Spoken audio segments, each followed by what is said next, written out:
Is that when the malicious prosecution began? And if so, then that would have been on the damn judge. The fucking judge did that.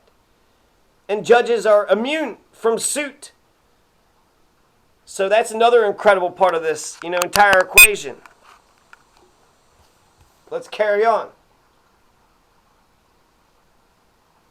Scalia was a justice on the Supreme Court from 1986 to 2016 for 30 years. So he's got a 30-year,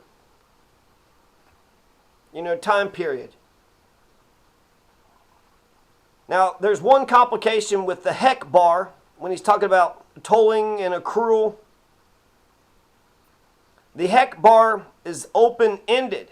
The heck bar is open-ended. So if we just use common sense, let's just put old ancient English common law off to the side. Let's just use common sense here. If you're 15 years old, you're wrongfully arrested, wrongfully detained, wrongfully prosecuted, then the conviction is overturned in 2002, that would make sense to be able to file a federal wrongful suit for all of it. There's a series of events that led to him being deprived of 8 years of his life. And to pretend that the wrongful arrest had nothing to do with the malicious prosecution, a lot of times these assholes just not double stamp it, but they just carbon copy, right? Just rubber stamp. They just rubber stamp it. Oh, a cop arrested you, you're guilty, so I'm just going to go ahead and maliciously prosecute you. So that whole series of events, in my mind, would be liable for suit. Heck would persuade courts to carry wrongful arrest prosecution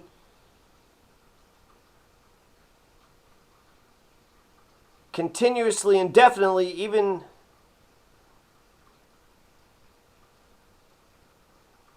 if wrong, even if it's wrong. Refinement, confinement, I don't know what I wrote there. Okay, so broke the speedy trial.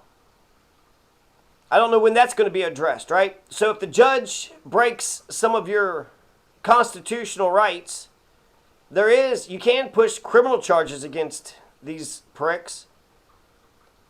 But if the appeals court doesn't do anything, and then the Supreme Court doesn't do anything, because that's the whole thing with Heck. Heck v. Humphrey says, well, you got the appeals, the appeals court, the Supreme Court, they're the ones that check the trial court. But what if they don't? What if they don't?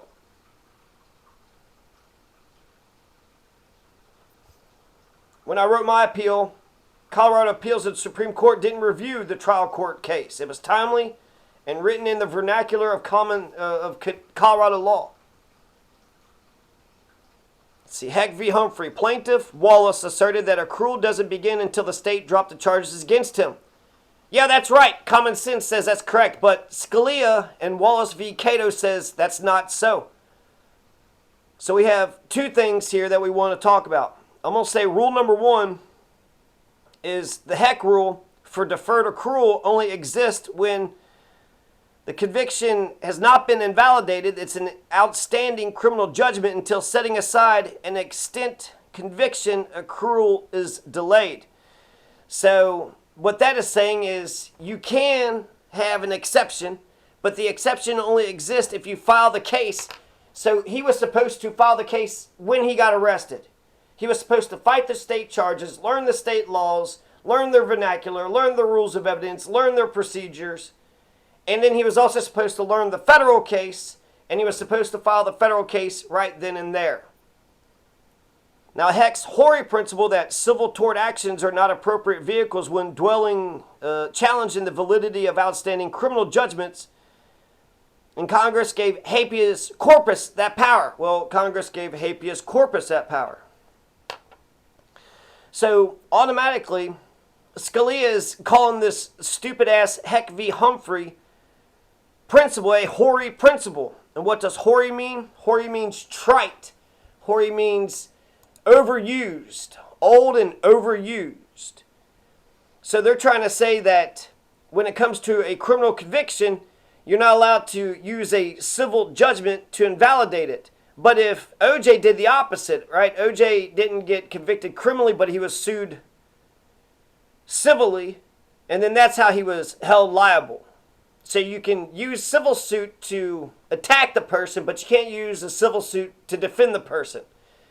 There are so many inconsistencies with all this, it's ridiculous. Now, Scalia says that, let's see, not disposed to embrace bizarre extension of heck. So he says this is a bizarre extension of heck. Is it bizarre? Because you're trying to say that you can't have a civil case until it's set aside, but it's not a bizarre one because there's a lot of contradictions, and Scalia doesn't iron out any of these contradictions. Abstention may be an appropriate response to the parallel state court proceedings. That comes from Quackenbush v. Allstate Insurance Company, 1996.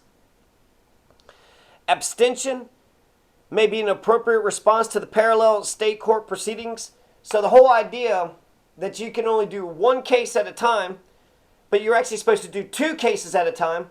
And so what Scalia was expecting Andre Wallace to do, he was expecting him to file his lawsuit the moment he got arrested, while he's sitting in jail, and then when he files the lawsuit and it gets, approved, because if you file without a lawyer, then you have to go through this entire pro se process. Once it gets approved, then he's going to have to file a motion to stay the proceedings, just in case the court proceedings, the state court proceedings, don't turn out the way that he wanted to. So what they're saying is he has to preemptively file a civil rights lawsuit just in case the state courts go against him. If the state courts are in favor of him, I don't even understand what the fuck actually Scalia is talking about here. Equal protection includes inconsistent way that Kelly had prosecuted. So, Andre Wallace, he's 15 years old, 8 years in jail. And then 2002 is when they're going to drop the charges.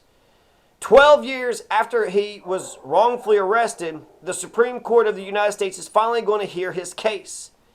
He had 2 years to file his claim. Andre Wallace only had 2 years to file his claim. So 1994, he only had to 96. If you give him the 3 years, then that's 97, 2 more years on. He had till 1999. But instead, they waited. So who the fuck gets sued? They stole 8 years of his life, and if it was based on a wrongful arrest and a malicious prosecution, he doesn't get any goddamn...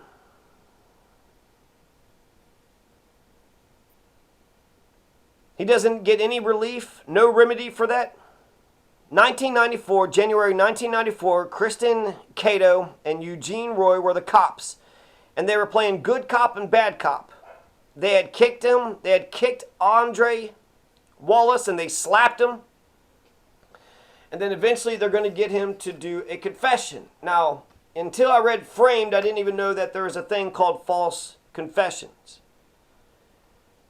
But it does make sense that if you just keep browbeating somebody and you keep saying, you was the second gunman on the grassy knoll. You know you did it, you've always done it, and you're always going to do it. And then they promised that he could go home. If you just say that you were the second gunman on the grassy knoll, we'll let you go home. All right. I was the second gunman on the grassy knoll. Can I go home now? No. Now you're in jail for 8 fucking years. And so this case, they said that it's either a self-defense shooting or is for mutual combat. So the specifics of the case are interesting. And I wonder, a lot of times when it comes to some of these Supreme Court rulings, the guilt of the petitioner, because it's almost incredible that some of these cases, the guys seem guilty as shit, but because the damn case is tossed, they turn around, they sue, even though they just basically got away with murder. I feel like if you got away with murder, you probably shouldn't turn around and sue the police. Well, they wrongfully arrested me and they shouldn't have.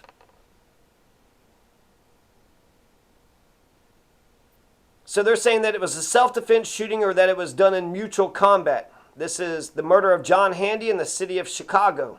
It happened January 17th, 1994. The Illinois Appeals Court said that he was arrested without probable cause. And then Wallace v. Kato says that the false arrest accrues at the time of arrest. He also had a bench trial